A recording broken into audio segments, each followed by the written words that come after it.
Welcome to the WriterDojo with your host, Steve Diamond. That's me.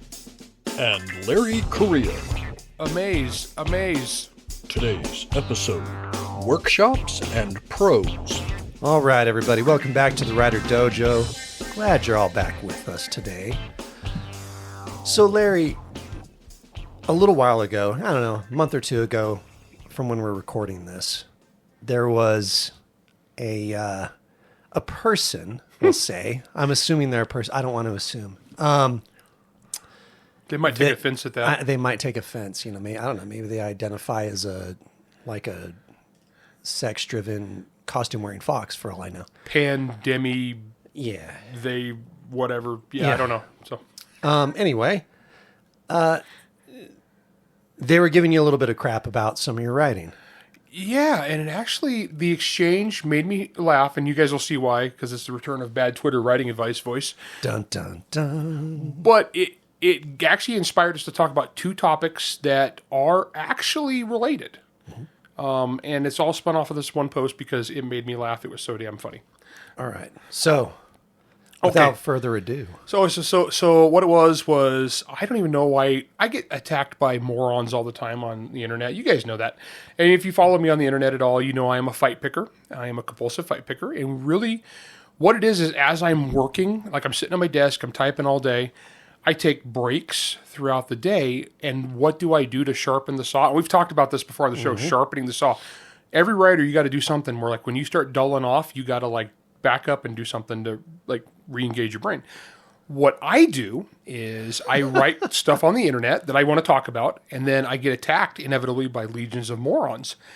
And then I play with the morons. Yeah. And the mental back and forth makes me laugh. And usually I can do that for a couple minutes, and that's like a good break, and then I can go back to work. And so a lot of people are like, whoa, you're screwing around on the internet. Well, actually, no, I've been doing this for 20 years. One of the reasons I'm so productive all day is because I do stop every hour for 5-10 minutes and screw around on the internet. Yeah, I mean, just like you would in any other day job. Yeah, and I don't recommend this because it's really easy for a lot of people to get sucked into it and then spend the whole day screwing around on the internet, and that's just dumb.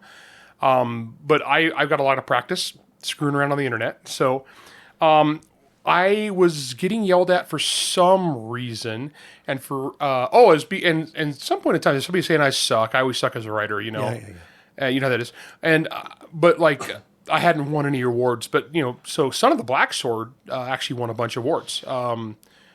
It won several different things, and it won the Dragon Award, which was really cool. And this person starts. They always check the sample on Amazon, and they just start screaming about the first line because all right. So, and the first line is Son of the Black Sword. I can't remember what it is off the top of my head, but it could be construed to be redundant because he talks about a familiar dream was the same. And really what it is, and you notice that it's always people who haven't read the book have an issue with it. The familiar dream was always the same. Yeah. Something like that. Yeah, something like that. Because then it goes into like it was the little kid scrubbing blood, little kid's hands. And really what it is everybody who's actually read Son of the Black Sword has no issue with this line at all because they know it's a repressed memory. Mm-hmm. It's a traumatic repressed memory. And so in context, it makes perfect sense. It's always the people who are screaming at me. It's never the people who actually read the book. But let me read this. This is glorious. Here we go. Prepare your ears. It's parsable, but that doesn't make the prose any less sloppy or laughable. It's redundant and would get you laughed at in any workshop, despite what the attendees of DragonCon might think. All right, I just got to tell you guys my response. And that probably blew the levels out, I know. That's fine. And you guys should see the face I make as I do these, because you know what these people look like. I was channeling that. I go, and I said, writers, don't mimic me on the internet, please. My response was, dummy, I've sold 10 million books worldwide. What makes you think I give a shit about workshops? Yeah. So, today's topic, in case you were curious, is about workshops and prose, specifically. Because there's actually, and me or Steve were talking, originally we were just going to talk about workshops, but it became workshops and prose because those two are actually really intertwined. Yeah. So, okay. So let's start off with workshops, okay? What, like, in general, what is a workshop? You know, who typically goes to them, who typically hosts them, and what are our opinions on workshops as a whole? So to start off with, a workshop is typically they're paid events. Okay? Yeah, you're paying to go to an event where it's a bunch of people who are supposedly writers. That they'll call them instructors, so to speak. Yeah, and one thing we should clarify is these are going to vary greatly in... Massively. They're going to vary massively in quality. But theoretically, there are a group of instructors who are professional writers, theoretically, who are then going to workshop with you over a period of time where you work on your writing in order to improve your craft. Yeah. And hopefully, become a better writer and make some money. Yeah, it'd be like, if WriterDojo had a writers conference, it would be me, Larry, and Jack sitting down, and we'd get a couple other guys or gals, I don't judge, to be the instructors. And effectively, what we would do is do what we're doing now, but for more money, I guess. Like, I guess people get paid for this. I know we do this for free, for free. Or you could support for us brisket money, or you could support us on the Patreon. Yes, and for $5 a month, you can help keep Steve in brisket. That's right, and that $5 a month that you spend is far more valuable than any writers' conference you'll ever go to. Okay, because first off, writers' conferences are very expensive. A lot of times, the most recent couple I looked at started at $2,000 just to attend, and that's exclusive of room and board. And how many days is that for? Oh, it's usually 3 to 5 days. Okay, so for 3 to 5 days, you're going to travel somewhere in America. So that's a massive cost these days. So you're going to fly or drive, and it's going to cost money. You're going to spend $2,000 in tuition, and you're also going to have a hotel, Food, and so you're going to spend probably $3 or $4 yeah. To go learn about writing for a few days. Now you might ask yourself, well, what if the instructors are Larry Correia, Jim Butcher, and Robert McCammon? I have to get him in there every episode, guys. Like, it's the obligatory Robert McCammon reference. Yeah, if I saw those were the instructors, yeah, I'd be pretty tempted to go myself, right? Well, first, you probably won't see me on one for two reasons. I always teach this stuff for free, guys. Yeah, exactly. Heck, you actually taught a class for free. Yeah, I've taught college class for free. Well, they were required to pay me by college bylaws. Yeah. And I actually took the minimal amount, and I charged the minimal amount the university would let me for students, and I wanted it online too, so anybody could tune in. Yeah. So my philosophy is stuff, guys. I make my money writing books. I don't make my money teaching. That's just my personal thing on that. I just want you guys to get better. I want you guys to improve and be successful. I'm not trying to make a buck off desperate people. Yeah, that's the whole point why you and I started this WriterDojo podcast to begin with. Yeah, the Patreon brisket money is different. That's different. That's for my mental health, guys. Well, so it's very costly.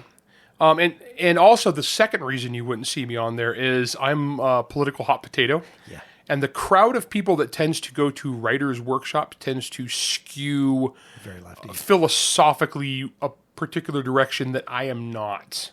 Yeah, a lot of them. Here's a generalization I'll make, and this is not always true, but this is a gross generalization that I'll make.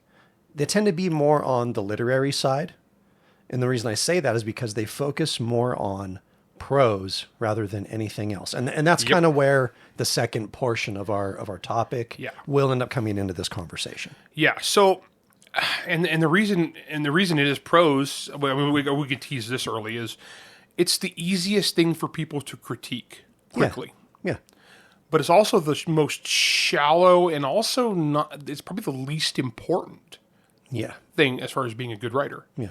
It's drastically overvalued, and the reason I think it goes back is not just writing workshops, but also college creative writing classes. You can skim something and judge the prose, which when we say prose, we just mean the writing style. Yeah, how flowery and pretty are your works? Yeah, how good are you at constructing things to make them overly wordy. Yeah, and so hardcore prose people usually don't like me because they'll dismiss me as I have workman-like prose, which is fine. And so it's probably what she said is true. What the bloviating land whale said is true. I would be laughed out of a workshop, but I also sell more books than everybody at that workshop put together. Yeah. So that right there should be a clue. So a lot of times, and this is where kind of your mileage may vary, when you're looking at these workshops, the first thing you want to see is cost, of course. To me, well, and maybe this is because we're both finance guys, Larry, but I would look at cost first. It's return on investment. And then I want to see who the instructors, quote unquote, are. When I say this is a guy who my hobby's going to gun school.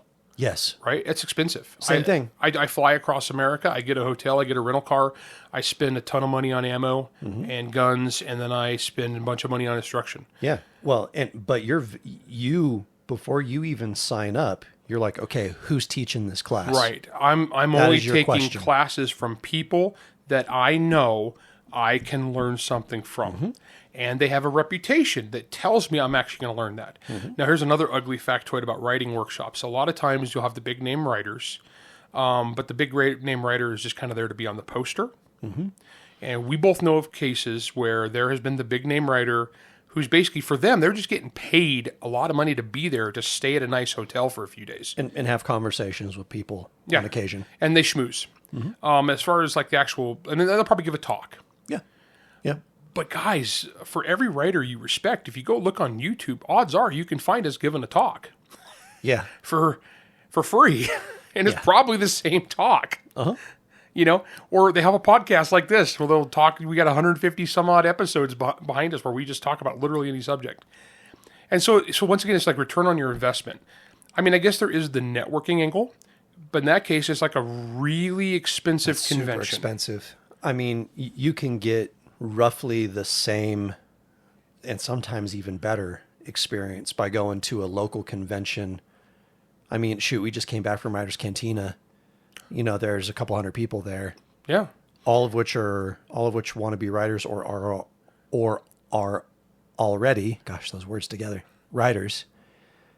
And what you see all the time while we're there is everyone's sitting around, they're networking, they're having conversations, and everyone who's a pro there understands that that's the game. Yeah, we're just sitting around talking. And those tickets are under $100. Oh, Writer's Canteen is cheap. Yeah. Yeah. So it's like, okay, like, tell me which one has more value. Yeah.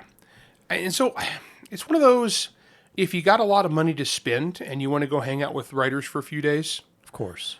And I would say, look at who's going to be there, and that's going to tell you who the crowd is going to be around those writers. Will be a big part of it. And there's some different ones that are really famous. There's some really big, expensive ones. And it's funny because, like, I see who comes out of those things, and the majority of them don't ever do anything. Yeah, they're, you know, you see them, and on their bios, you know, graduate of the blah blah blah writers. We're trying. You can tell me and Steve Institute. are trying really hard not to like name specific names. I'm trying really hard not to name one specifically. Yeah, it's real expensive, guys. So yeah. Now again, but like you said, like, well, and who are the teachers? It's only a problem if you can't afford it. Yeah. Right. Like, well, if you got money falling out of your butt, have fun. Yeah. Like the two accountants who spend money on a lot of frivolous hobbies are the last people who are going to tell you what to spend your money on, unless it's drugs. Now if you're the guy that Uber Eats breakfast to get your pancakes every morning, and you're totally fine with that, and that's just being financially responsible. You know, don't do that. But if you got tons and tons of money and you want to do this, have fun. Go for it. Yeah. No skin off my nose. Some of us, you know, buy minis and paint them, or shoot everything. I have a bunch of expensive hobbies. Some of us put together really expensive Gundam models. We're sitting in Steve's office surrounded by plastic robots. Yes. So, you know, we all have our hobbies, right? Yeah. But, well, and I think that's the problem, is that some of these people have turned going to these writers seminars, symposiums, whatever you want to call them, into their hobby thinking that Yeah. they're just automatically going to get better by going. Guys, there's a subcategory of writer out there, and I use the word writer loosely because they rarely write anything. But they're not in love with writing, they're in love with the idea of being a writer. Yeah, the romance of it, so to speak. Yeah, which is funny because we're just a bunch of autistic nerds, Yeah. to be honest. Yeah. We're not anything special here. And most of the ones that are in love with the romance of the writing like that, they are in trouble for different sorts of romance. Once again, see and Steve are trying not to name names here. Okay, we're so bad. Okay, so there are people who hang around this business who are kind of pseudo writers, and that they're like pseudo academics. They're like people who are in those circles who talk a big game. But then when you look at I'm talking about, these are not just the participants who will participate over and over again. But it's the people who enable it. They become teachers too. Yeah, exactly. I've seen where some of these people who their only claim to fame is they're a graduate of such and such fancy writing thing. Now they're teaching it. There was a con that you and I used to go to down in Utah Valley, down in Provo every year. Yep. That we don't go to anymore because it's dog crap now. Yeah, it got really stupid. And when you look at it, a vast majority of the people who are giving presentations and stuff, it's I'm going to publish my first book next year, but they're giving a presentation on something. Yeah, it's honestly it's DEI for writers. Yeah, and these are the same. A lot of these people, not all of them, but a lot of these people are the ones that are like habitual, addiction-based writers workshop attendees. Yeah, so this would be somebody who's like, they're going to go, the old, if you can't do, teach. Mm-hmm. This is like the absolute pinnacle of that, because we have people who ain't published crap. They haven't written crap. They've sold a couple short stories maybe, or their first novel is theoretically coming out someday. Mm-hmm. But by golly, they're out there critiquing your prose. Yeah. And telling you what's wrong with you, and what they're lecturing you on what you can and can't do and what you can and can't sell. I mean, for me, when I look at these workshops, because especially when I started out, I looked at a lot of these workshops. I was like, tempting. You know what? I want to go. It's tempting. I want to learn. Yeah. And I would look, again, I was going to Worldcon a lot in those days. And so there's a lot of those, the Venn diagram are almost a single circle for that. Yep. And I would look, and now, the way I look at it is, one, I see what the cost is, and then two, I look at the instructors. If their instructor profile is busy telling me about their political preferences, or hell, their sexual preferences, or yep. Or some graduate of some other workshop, probably that same one that you're looking at attending, but it doesn't talk about how many books they've sold. It doesn't talk about the genres they've helped define. I'm sorry, I got no interest. Yep. And when I say the word political, I mean that in the broad term, regardless of your affiliation. I don't want anything to do with any of that. Well, without getting too many mean? details, Steve, I know has some stories where you've run into basically the political commissar. Oh yeah. At one of these things, yeah, who wanders around to make sure no one says any hurtful things, Mm-hmm. Oh yeah. Back then, it would have been they voted for George Bush. Yeah, I got treated like dog crap at a Worldcon because of who I was. Yep. Right. Somebody today asked me if I was going to Worldcon, and I laughed for like a minute, just at the absurdity of the idea. Like, I'm not even joking. I laughed for like a minute straight at just how funny that would be. Can you imagine? It would be like a terrorist attack. That would be like the level of freak out if I went to that. You'd be the most safe terrorist ever, though. I know. I'm like the nicest guy. But so look, here's the point, though. If you decide you want to go to a writer's workshop where it is actually going to cost you call it a measurable amount of money, you dang well better be sure that you're getting your money's worth out of it. And that means, okay, you got to go with goals. Like, okay, I need to be sure I'm making X contacts with Y people. I need to be sure that I'm working on these different skills, blah, blah, blah, right? I need to make sure that the people who are teaching me are actually worth a dang. Because the vast majority of the time, they're not. Yeah, otherwise you're just spending a lot of money to listen to somebody blow V8 and guess. Yeah, if you want to do that, you can just listen to us for free. Oh, yeah. We're way cheaper. Yeah. Unless you want to pay $5, $10, or $20 a month in Patreon, then we are happy to be even more ridiculous. Do you think the audience will realize that we're recording this episode right after we set that up? Nope. All right. We're going to take a quick break. And when we come back, what we'll get into is what should be taught at these writers' seminars that isn't, at these workshops that isn't, and why. We'll be right back. Hey there, everyone. I know. You're thinking, Steve, why are we hearing from you in the middle of our break? That's what the episode's for. Well, I am here talking during the advertisement time to tell you about advertising with the WriterDojo. Look, there's plenty of time here. We have a lot of episodes, hundreds of episodes. And in those episodes, especially these, ones that we're recording right now, like, the one you're listening to, you can advertise here too. Think of this. Think of me right now as your talking billboard. Just not quite as big and, not overlooking a freeway. But anyway, point is, you can advertise right here too. So, all you need to do is contact us and we'll let you know how you can go about advertising your projects, be that writing or music or whatever it is, whatever projects you have. You can advertise right here in the middle of the WriterDojo episodes. And that's good stuff. Those advertisements, hey, you know what they do? Let's be realistic. They help me buy brisket. So you should do that. To advertise on the WriterDojo, email ads@writerdojo.com. All right. Welcome back. Okay. So let's say, Larry, that some of our astute listeners decide, you know what? Screw our WriterDojo hosts. You can't tell me what to do. I'm going to go anyway. I respect that. Absolutely. As the great philosopher said, the great philosopher Charles Barkley said, it's only a problem if you can't afford it. Yep. So you go to a workshop or a seminar or class or whatever word you want to use for it. Yeah. Okay. Hope you have a good time. Yeah. You go to this writer's workshop. As we kind of hinted about earlier, here's what you need to understand.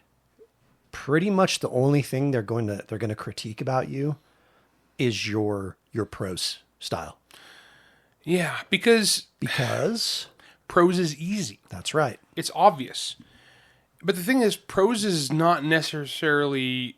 we've talked about this before in the show, and we'll talk about it some more again, but prose is just flavoring. Mm-hmm. And some authors are really good at prose. Some authors are very poetic. Like our friend Pat Tracy is perhaps the most poetic author and the best author we know that is not more published. Yeah. He's so good. So good. But Pat, every Pat is a poetic soul. So Pat could write a comedy about a drunken barbarian, and by golly, there's going to be parts in it where you want to shed a single tear. Like, he has a turn of phrase that's just beautiful. Yeah, but the difference is for him and for a lot of guys that we know that are good at prose, who are also successful authors, a lot of time their prose is in service of their characters. Yeah. It's in service to the story as a whole. It is not the most important part. Like, I love Dan Simmons. I'm a huge Dan Simmons. Yeah, I'm right there with you. Well, if you read the Hyperion Cantos, you notice they had that one character who was the poet. Yeah. But he had the poet was like the most foul-mouthed, crude douchebag. So like an old school poet. Yeah. It was cool, though, because he would go from, like, super poetical, like, super poetic observations, to then just the crudest, nastiest crap imaginable, just like, bam, bam. Joe Lansdale is the exact same way. Joe Lansdale does that, too. He can write the most gorgeous, beautiful thing that you'll ever read, and then the next sentence is weird gonzo crudeness gone wild. And it just is perfect somehow, the way he writes it together. Yeah, his style is fantastic. It's funny because so prose, And both of those guys, before they were really famous, would have got yelled at out of a workshop. Absolutely. And it's hard to say because there's not a right or wrong way to do prose, because prose should just be your stylistic word choices and how you paint a picture in the brain for the story you're trying to tell. Yeah. And the thing is, I've actually demonstrated it many times that I can actually write good prose. Yeah. And I've done it for effect in different places. Yeah, I'm the same way for me, yeah. But it's not my thing. It's not what I'm into. And so usually my prose tends to be straightforward. I get to the point. Well, again, let's think about some of the the majority of the characters that you've written in the past. I tend to write people of action. Yeah. Owen Pitt. Is Owen Pitt a philosophically laden, poetic man of flowers and navel gazing? No, he's for tire flipping and face punching. Yeah. It's like, how fast can I pull this trigger? Faster. Yeah, I mean, I'll get the most poetical prosy I get is when I'm describing a gun. The most poetical Owen Pitt got was parlez-vous this. Well, you know the rest. Yeah. Okay, here's the thing. That's a great line. And the thing is, though, prose, guys, is it's kind of genre dependent too. Yeah. The literati genres are all about prose. Yeah. And they take a lot of pride in that. It just kind of depends on you and what you're into. But if you don't have flowery prose, and notice that when I say prose, it's almost always the stuff they're rewarding is like the highfalutin prose. So I had an English class back in high school, and I remember they had a thing where it was awful. But you would read a book and you would get points for every time you could find a simile or a metaphor. Bleh. And she had like a list of things that we needed to find, but every time we found one of those, we got a point. And it was like for books we would read on our own. And so the more similes and metaphors that you found, the more points you got. Well, so to her, a good book was just filled with metaphorical symbols. Yes, metaphorical, symbolic. Hey, as the other grand philosophers, 311 once said. The renegade sound? Yeah, the renegade sounds of 311 said, I use the simile lightly because that stuff's played. Yeah. It's funny because it's like... I'm just filled with wisdom today, Larry. Yeah, it makes so much sense. I got English teachers, the curtains were blue. You've all seen that meme, right? What did the author mean that the curtains were blue? Well, the blue symbolizes his detachment from man and his depression and the blah, blah, blah. No, it's just the curtains were blue. Sometimes, I was writing Academy of Outcasts, and I needed to paint the door a color, so the door was red. Why was the door red? Originally, the door was green, but then I had something else that was green shortly after, so I changed it to red. You couldn't have the two color, yeah. Yeah, it's too much green, so I just... Yeah. Why, did it symbolize something? No, I needed a color. That happened to me in a Spanish lit class that I was in, and we were going over this stuff, and the teacher's going, "Oh, why do we think this?" And I wrote, and my answer was, "It doesn't matter." It really doesn't matter. Because that author's been dead for over 100 years and never said a dang thing about why he did it this way. So any interpretation is up to us. It doesn't matter. I did not get that question. Well, you remember that Rodney Dangerfield movie about, I think it's Back to School, where he's a rich guy and he has to go back to college. And so he's doing a book report. I prefer the Billy Madison version. But yes. Have you seen it? You know the scene I'm talking about? Yeah. So this billionaire, Rodney Dangerfield, is in an English class, and the English teacher is telling him what garbage his book report is about. And he's writing about a Kurt Vonnegut novel. And so the next scene is Rodney Dangerfield on the phone yelling at Kurt Vonnegut, "Stupid Vonnegut!" Because he had Kurt Vonnegut write a book report about his own book, and the English professor said it was wrong. That scene is so perfect. That scene is all English classes these days. Yeah. And it's kind of a microcosm of what writers' workshops have become. Well, and these gullible idiots who are like, "All my workshops would laugh this out." Well, the thing is, that would show your workshop is dumb. Yeah. Because that line, actually in context of the book, makes perfect sense. Like, literally nobody who reads that book takes issue with that line. Your prose doesn't matter if your characters are crap and your story is nonsense. Yeah, what are people going to remember about a book? Yeah, they come for characters.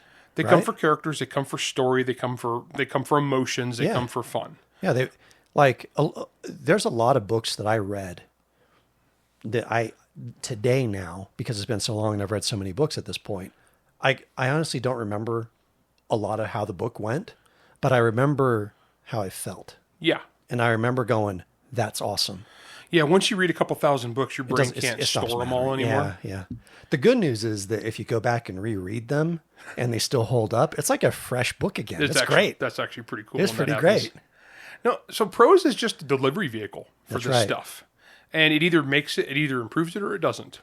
Yeah, do you like ketchup or mustard on your hamburgers? Yeah. Yeah. Well, like, to me, that's prose. And if I'm reading a book and it takes a paragraph to describe the sunset, I do not give a crap. I mean, that's not what I'm into reading. The only time, no, because I was about to say something like, well, I mean, maybe if I was writing a horror story, and the sun was setting, and vampires were about to rip everyone to shreds. Yeah, totally different. But at that point, I'm like, I would actually make the paragraph as minimal as possible. So you can get to the vampires eating people. No, well, and to highlight the fear. If I spend 3 paragraphs describing why he's scared, he's not scared anymore. That's true. If I just say, his stomach sank with the sun. Yeah. And don't get me wrong, I'm not saying I'm against similes and metaphors. I like similes and metaphors, but it's not my thing. And that's just one thing. Well, yeah, this is one thing of it. Prose is many things. Like I said, because once again, prose is just a stylistic delivery vehicle, and your prose can vary wildly. Yeah.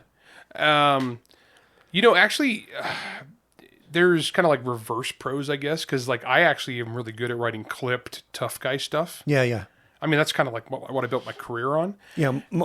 I mean, you've read enough of my stuff and edited enough of my stuff to know that I like short, impactful sentences. Yeah, in fact, editing the biggest thing is I'll be pointing out when you start doing the... You're like, no, it's too much. It's too much. Too many short ones. Because Steve will do this thing, like I can follow it down the page, like the sentences... They start getting shorter. It starts getting shorter. Boom. And that's good, but then you'll keep going. I keep doing it, yeah. Yeah, and so... we all have our tendencies. Oh man, I have the tendency to overuse unnecessary words and sentences. Mm-hmm. Like when I say that, I mean, it's even stuff like when something happens, I say that I saw this happen. I don't need to say I saw that happen. It just happened. It just happened. It's right there. When I'm writing and I'm in the flow zone and I'm just writing, a lot of those wind up on the page. Editing is when I have to yank all those out. Yeah. So that's a prose thing too. It's just a stylistic direction you choose to take. Now, the problem with overblown prose a lot of times gets rewarded because here's the thing: when you're the teacher and you're looking at one page of a manuscript, that doesn't tell you the story. It doesn't tell you the characters. It doesn't tell you that you care about anything. It's just how good is the language in that one part. And so that's why that tends to get over accentuated in seminars and workshops. Well, I think about this a lot when when I'm reading short stories, especially if I'm reading short stories like for an open call, like I did for Rack and Tour. Yeah, you had to read a ton. Yeah. Or on occasion when I'll do a kind of a critique for pay sort of a thing. The prose, I often think about it like, okay, is the prose getting in the way of me understanding what's happening in this first page? If it is, well, then it's too much. Yeah. Like the first part, the first page for me, especially of a short story, but I think it holds equally true for novels. Yeah. Is that like, I need to know as soon as possible within a story, and so usually within a page, I need to know who a character is. I need to know why I should care about him, and I need to know what some sort of stakes are. Yeah. And if you're spending 3 or 4 or 5 paragraphs describing the color of snow, then I don't care anymore. I've lost who the character is. I've lost I've lost everything.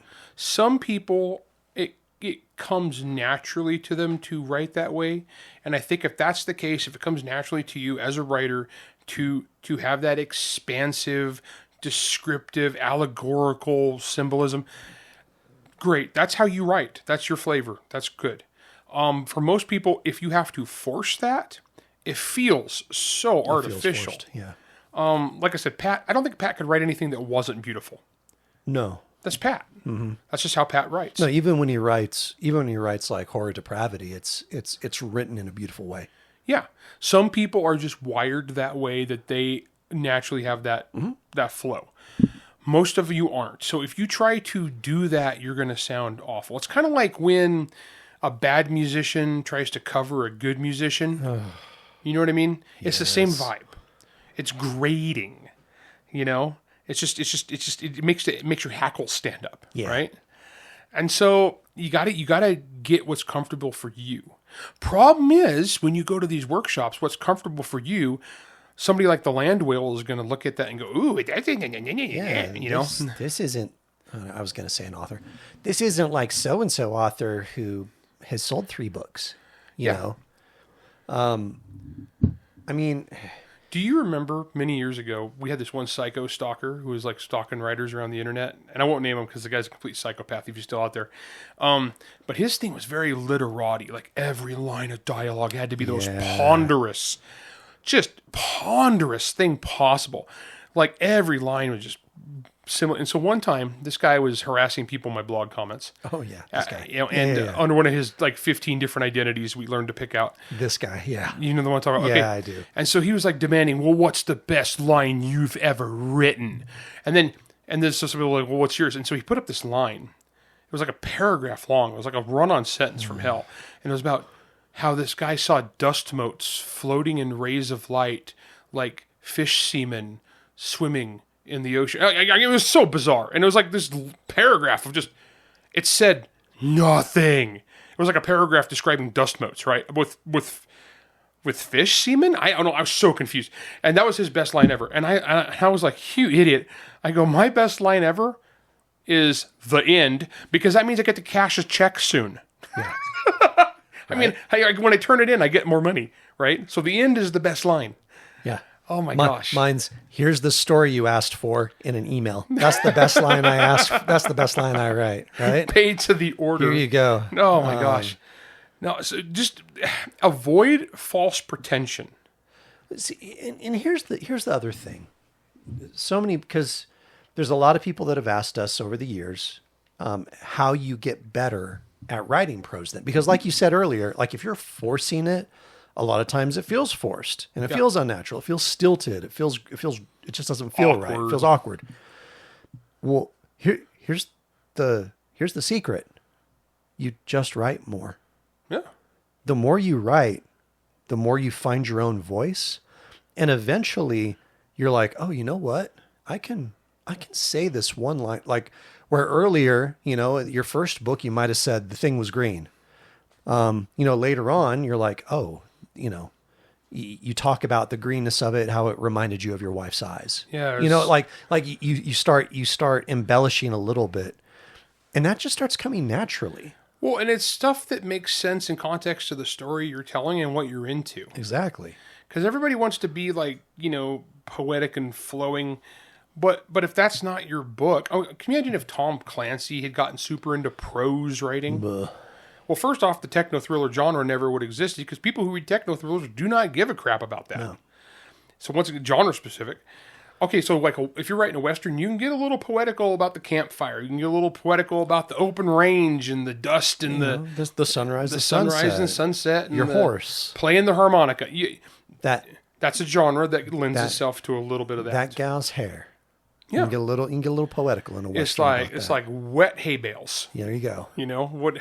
Like I actually used the straw one in Art Magic, or in detective, in like noir detective. There are like prose laden conventions. Yeah, so like when I wrote Hard Magic, I actually did depending on which point of view character I was using. Correct. That's a Absolutely. huge That's one. huge. If I was writing Faye the farm girl, it was very different than if I was writing Jake Sullivan, hard-boiled detective. She was way more yeehaw, let's kill things. Yeehaw, let's kill things, ADHD. Jake was a little more the noir, hard-boiled detective archetype. He had his fedora to wear. Yeah, and so you lean into it. The rain, the fog coming The up. fog, you know how it swirls in your steps. Steam coming up from manhole covers. Yeah. You know, cigarette butts in the ashtrays. City wears despair like a coat.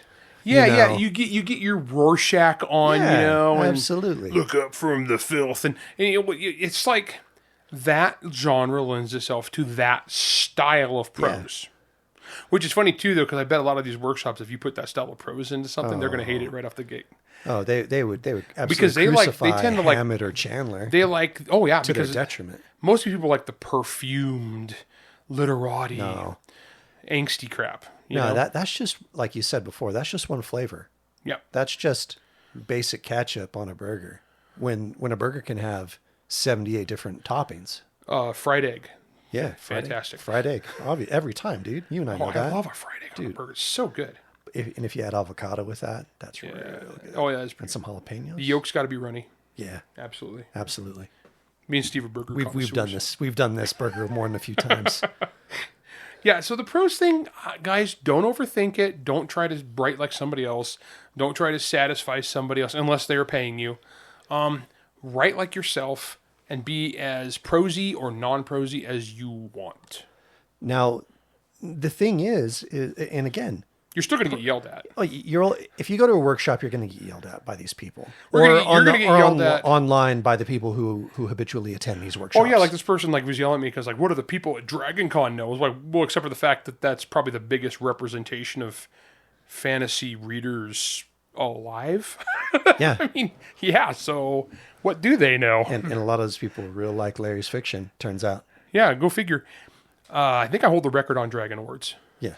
Which is funny because I recused myself for a couple years because I had won 4. And I was like, okay, guys, vote for somebody else. Share the love.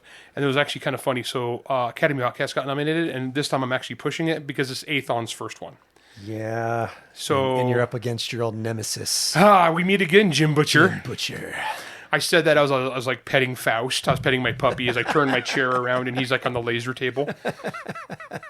No, Jim is a stud. I love Jim, and losing to Jim's an honor. So, which is funny though, because I say losing to Jim's an honor, but Cheryl and Kenyon's in there too. Ooh, that's rough. Martha Wells is in there. Yeah, that list is actually pretty hardcore. Pretty hardcore. Yeah. So I very well might get my butt handed to me. But I said go ahead and vote for me because, like I said, it's an Athon book. I really want Athon to win. It's their first nomination, so that would be really cool. In fantasy. Yes. Yeah. In science fiction, they've been nominated. Yeah, because I know Haskell has. Yeah. So this is the first fantasy one. Yeah. So that'd be cool. Now here's the interesting thing. If you can find a workshop that when you go there, they say, okay, cool. Day 1, we're going to talk about your first pages. We're going to go over your first lines. We're going to go over like the impact your character's making on page 1. We're going to talk about the clarity of your page 1. Talk about the stakes. Okay. Yeah. Like you have my attention now. Like that's a skill. That is something that all of these workshops should be teaching, but none of them do because that's hard. Yeah, and I can't judge because I haven't seen all of them. You know they don't. Here's the thing: the longer you spend reading individual people's stuff, it takes time. It's just time consuming. That's what I like. I don't read people's stuff. People are like, "Will you read my stuff for feedback?" I can't. It's just so time consuming, guys. Like you and I don't even read each other's stuff hardly at all anymore. Hardly ever. And in fact, usually when I ask you to read something of mine, it's because I'm stuck on something. Yeah. And same. Or I'm getting a weird, I don't. This isn't fitting right. What am I missing here? Yeah. And so Steve's one of the people that I trust to bounce stuff off of because he'll give me a realistic. Okay, yeah, I feel like it's this. Yeah. But doing that for a classroom full of people is hard. Plus, as we've seen many times, the teacher could be wrong. We've seen many times. Many writers that we know. In fact, the one I liked the joke about was Dave Wolverton, who, God bless his soul, rest in peace, Dave. Dave is a stud. Dave gave a failing grade, or D, it was like a bad grade, to Stephanie Meyer from Twilight. Yeah, allegedly, yeah. Yeah, allegedly. Okay, so the funny thing about that, because he was her creative writing teacher in college, the funny thing about that is that book for Dave? No. Is that book for me? No. No. Is that book for most dudes? No. How much money did that book make? Enough that all the dudes want it. Yeah, it made $100 gazillion. Okay, it made so much freaking money. Okay, and ruined Robert Pattinson's career for several years when they made a movie. Dude's a good actor. He's a great actor, but everybody kept thinking he was the Twilight vampire guy. Yeah, poor kid. Yeah, poor guy. Oh, but yeah, okay. So that in that case, like, so the guy giving feedback is like, no, this isn't good. But it turns out people are into that. And so that's the thing. So like when the land whale tells me, my workshop would laugh at this, is like, okay, that is completely irrelevant to reality. Yeah. And that's it. Yeah. But if you take that same book, same story, so to speak, and say the workshop judges were all literate gun nuts, all of a sudden you'd get a very different very different amount of feedback back. Yeah. Back. Redundant. Backstreet's back. There we go. So, point is, guys, we're not telling you not to go to workshops, but we're telling you to be very judicious with your time and your money that you are spending on them. Because in large part, the ones that we've seen and the ones that we've heard about, the ones that we've attended, I've attended some, they're not worth it. The one I attended, half the time was spent telling guys like me that I wasn't allowed to write things because I'm too white. And certain 3 named people, that's all they would do. Right?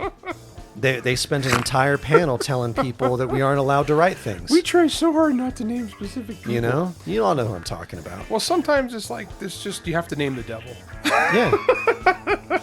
There she is. I've seen The Witch. I know how this works. So, The Witch is not, and we're talking about analogy and metaphor. Oh, that's not an analogy or metaphor. No, that's just like she's a witch. Just describing it. Yeah, factually. She rode in on a goat. Yeah. It's rough these days, man. It's hard out there for a witch. So anyway, we're terrible people. Hope you guys enjoyed it. Look, we had some really good food. We're in good spirits today. So hope you enjoyed this episode. And look, as always, if you have any other questions, join up on our WriterDojo Patreon page. Ask those questions, and because we'll answer them. So that's what we're here for.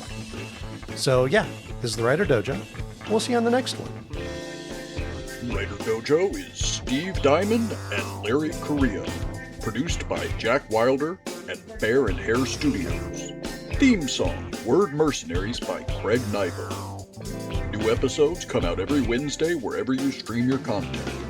If you enjoyed this podcast, you can help support us by going to patreon.com/WriterDojo, by leaving a 5-star rating and review, and by helping to spread the word. To advertise on the Writer Dojo, email ads@writerdojo.com. All questions and comments can be emailed to questions@writerdojo.com. I use the simile lightly because that stuff's played.